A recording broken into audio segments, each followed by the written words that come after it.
Hey brothers and sisters, Kim Samples, Handyman, Walking with Jesus. Hey, I just wanted to share 5 tips that I've been thinking about of how to eliminate your handyman. Number 1 is if you're in between tenants, it's a good idea if you've got an old wooden fence, is to get rid of that wooden fence. If you can, take the wooden fence completely down. Don't have a fence around the property if you can get away with it. If for some reason you think you need a fence in your area, put up a chain link fence. That way you don't have to 5 to 7 or 8 years later put another wood fence up, because if you're going to put an inexpensive wood fence in, you'll see that the boards warp and they mess up and they're almost gone in less than 10 years. So you want to get rid of that. And then number 2, if you have a house that's got bifolding doors on the closets, and go ahead and take them off. Put up a curtain. The bifolding doors, if you leave them there, your tenant's going to take them off the track, knock them off the track. They're going to be calling you, wanting you to come over and fix their bifolding doors. And they, for some reason, most of them don't stay on the track. They're not very good to begin with.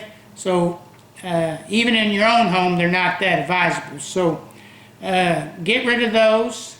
And then of course, if you've got a property that's in between tenants, and say that you have carpet in the living room, maybe carpet down the hall, carpet in the dining room, if you can, go ahead and put some ceramic tile in that area.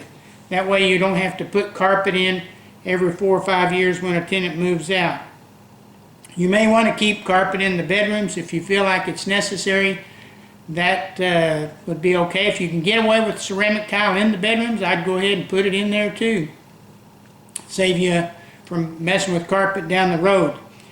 And then, of course, on a lower end, depends on what price range you're renting in, I would not put a refrigerator in. I'd just take the refrigerator out if it's in between tenants.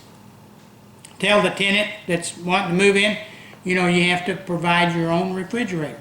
Because if you provide the refrigerator and it goes out, the fan goes out, they overload the freezer to where the air doesn't circulate or whatever, and then you got somebody calling you about the refrigerator. You don't get any more rent to speak of for having a refrigerator. And the last, number 5, is if you have a house that's, this is going to be probably on a lower end, maybe a medium size rental property right in that area. If it has screen windows, has screens on the windows, go ahead and take those screens off, store them in the garage, store them up somewhere where nobody can see them, and that way you don't have to worry about the dogs scratching through the screen, the kids kicking the screens out, and then later on they say, oh well, you know, we need a new screen. So now you got another problem. Those 5 tips can help you eliminate a handyman. And over here on the end of this video, I've got another video that, if you want to, has 8 other tips that you can check out. So have a blessed day, keep walking with Jesus, and thank you for watching.